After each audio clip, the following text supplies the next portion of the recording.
Hello, everybody. Omni here.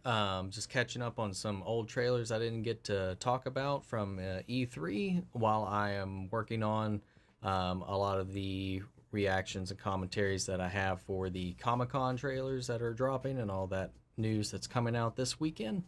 I figured while I'm at it, I might as well go back and touch on some of the things I wanted to talk about back from E3, but I was too busy to get around to making any videos about them until now. So sorry for these being late and being late to the game, but I want to go ahead and we'll start this up. Because I wasn't able to do a lot of these videos at the time, I tried to avoid actually watching the trailers when they came out. It's not possible to avoid all of the talk and stuff like that as far as like articles and news like that when you're a creature that lives on the internet these days.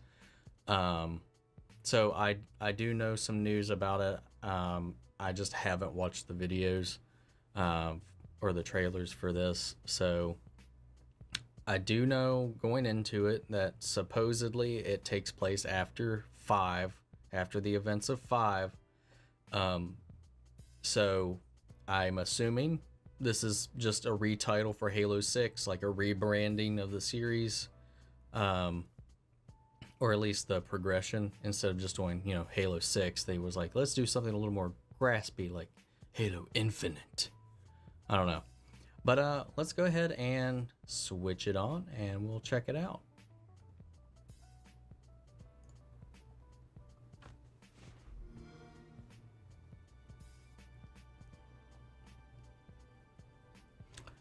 I did read that they built a brand new engine to run this game, so I feel like a lot of this trailer is going to be showing off a lot of what the new engine will be able to produce. Like, so far this is gorgeous, especially when compared to the previous Halo games.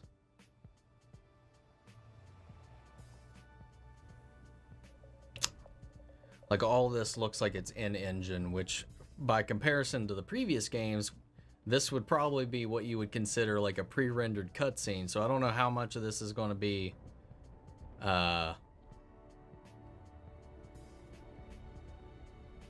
live gameplay will look, but usually that's how a tech demo for an engine, video game engine goes. It shows off what the effects and the world would be like in game. So I'm hoping this doesn't disappoint and show off how gorgeous all of this looks right now. Is so beautiful. Like, and then just to be disappointed in the final product. We got some Marines and a little marshland here. A lot of wildlife, a lot of nature shots. Yeah. Chiefy boy, yo, back. We got the lone warthog showing off some moves. Are we back on a ring?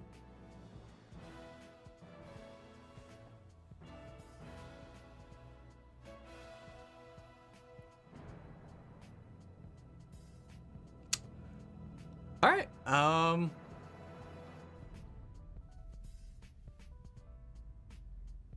Slip space engine.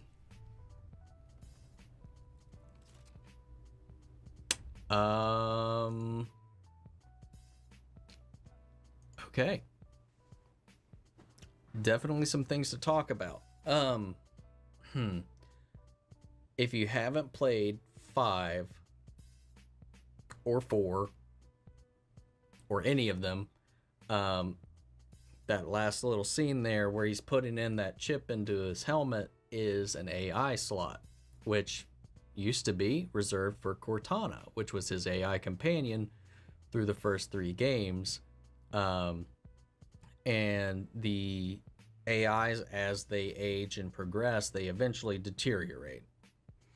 And that was kind of the arc for her from 2 onward. Like, you kind of see that she's breaking down and she's kind of like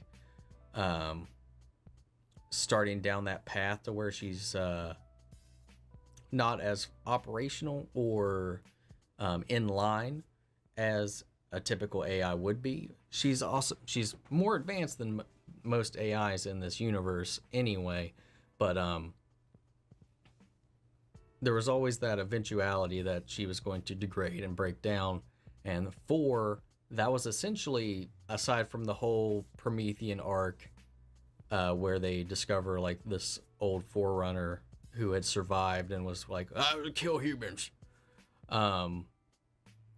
The main focus, aside from that background plot, because that's what I'm going to call it, even though it's the main plot, but the main focus of the game is the relationship between Master Chief and Cortana, and you see her degrade more and more throughout that game. Like, she has mood swings. She goes from being calm, collected to like wanting to sacrifice innocent people to survive. And she knows that this is happening. And eventually, towards the end of the game, spoilers if you care or not, just giving you a warning here. At the end of the game, she sacrifices herself to save Chief.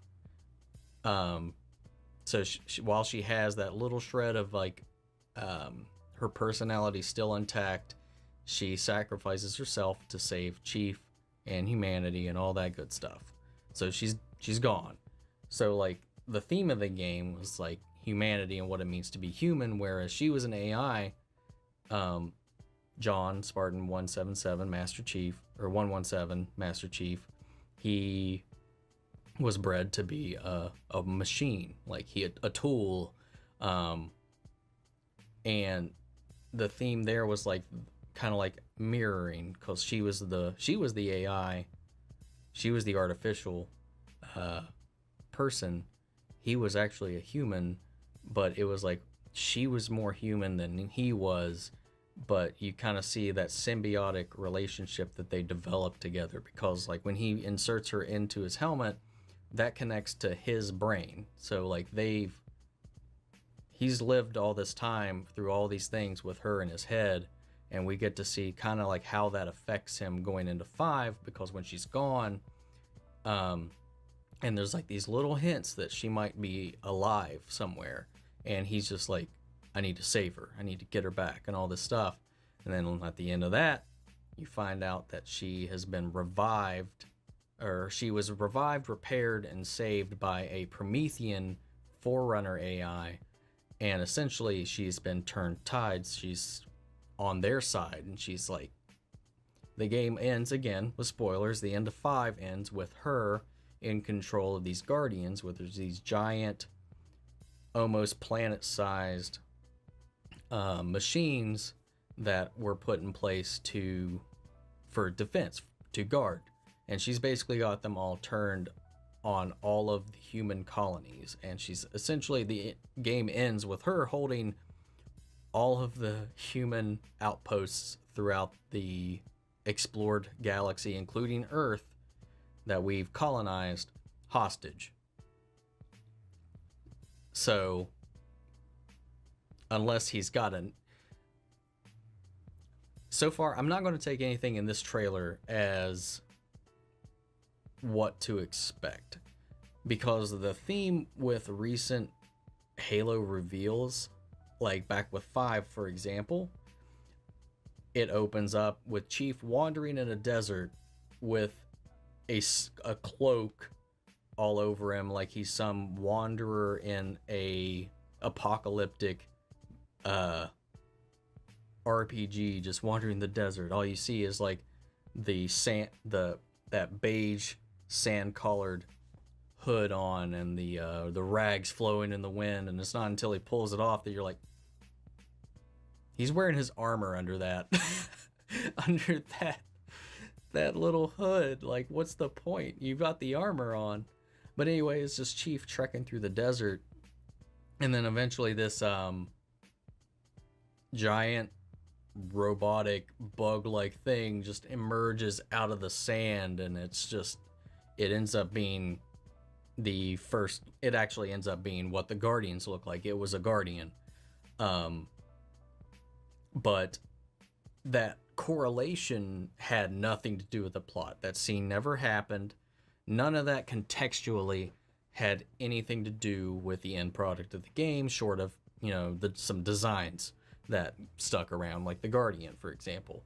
So for this one, it's essentially just they're just tech demos, and for the most part, it's just a teaser. It has nothing to do with the end product, at least, and that's kind of what I'm hoping here, because I guess with their new engine, the only way to effectively show it off to the extent that they want to, give them the range of environments, was the Halo rings, which all had the artificial ecosystem on there that had all kinds of different types of environments, like mountains, snow, jungles, all that stuff, inhabiting them, and they had their life on them as well. So I guess, at least, because if this takes place after 5, like they're saying, there's no setup for them to have gone back to a Halo ring, because at least from what I remember, they were all just trapped on Earth with these gigantic planet-sized machines about ready to blow up the planet. So I don't know how that would transition to this. So my speculation is just going to be that this has nothing to do with the plot of the game. At least, especially where he's putting that AI chip back into his head, because I don't see him using a different AI than Cortana, or maybe that's just a little tease or a hint that maybe he saves her and he gets her back, and then that's or maybe Cortana's turn or heel turn there in 5 was just a ruse. I don't know. There's a lot of things you can speculate, but basically, I am taking everything in this trailer as far as its relevance to the plot of the next game with a grain of salt. So, with this taking place after Halo 5, I'm assuming that this is, in all essence, Halo 6, and not some weird offshoot spin-off game. If this turns out to be some kind of like online-only game, which seems to be a trend right now, I'll be very disappointed, because I just want to see how this story continues, because the first trilogy was great. It is well contained and developed story. I mean, the first game doesn't have much of a story at all, but 2 and 3 is really what bloomed that universe. And from then on, with 434 taking over, it's just kind of been 4, the only interesting concept was not the plot, it was the focus on Cortana and John's relationship, how they work together and how they affect and rely on one another. And that was honestly the best part of the game, was only those moments, because once the actual plot kicked in, it was just kind of like generic bad guy of the week kind of stuff, and it didn't really click. And 5 was just a promotional betrayal with the whole confrontation between Locke and Chief, and that only amounted to a small, quick scene where they fight for a second, and then it's just, they're gone. And like splitting that focus between them, like that was just, I have no idea why you would have thought that was a good idea. Nobody gives a crap about this Locke dude. No one knows who he is, aside from that like live action series they made about him just to promote it. Everybody's there for Chief, so give us Chief. And like you split that whole game between Locke's team and Chief, and I don't think people liked it, because they're talking about how it's like, don't worry, our focus will be on Chief this time around. We promise.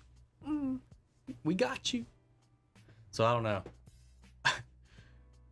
Also, I will not put it past them to put a battle royale mode in this game.